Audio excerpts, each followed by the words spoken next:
is right there at the bottom of your screen.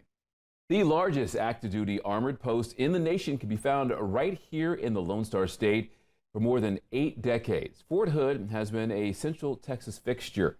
Our Blessing Uchuku hopped aboard a Black Hawk helicopter and found out the kind of power that goes into military preparedness at what the Army calls the Great Place. The sheer force coming from this aircraft. You could put almost 30 people in the back. Was one of the many sights and sounds on display for Media Day at Fort Hood.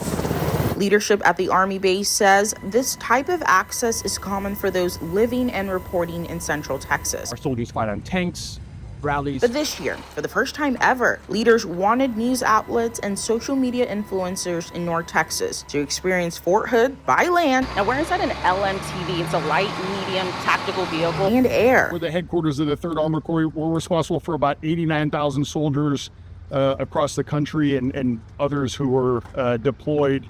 Soldiers from Fort Hood are stationed at our southern border, the Horn of Africa, parts of Asia, and a group headed to Europe as recently as a few weeks ago. A little over 3,000 soldiers from the 3rd Armored Brigade Combat Team, 1st Cav Division. They deployed to Europe, Eastern Europe. Despite the ongoing conflicts and rumblings happening across the world, and even in Eastern Europe, with Ukraine and Russia going on nearly 4 years at war now, Colonel Camille Stoltzkoper says the recent deployment were not due to any heightened or new threats facing the country. Is it business as usual?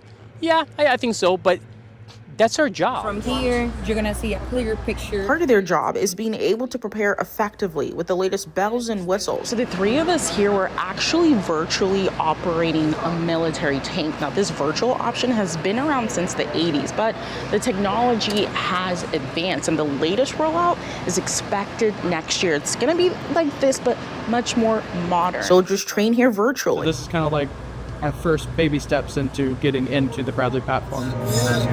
Before they can come out here to put that training into use. Our job here is ultimately to prepare us for anything our nation calls us to do. And as you said, it's a changing climate, so we have to be very adaptable for whatever our nation calls us to do. Yes, yeah, great. Brigadier General Van Epps says this base represents about 48% of the Army's combat power, punch, and military might. Very lethal platform. So when our troops are needed anywhere in the world, they're ready to do what they signed up for, serve and protect.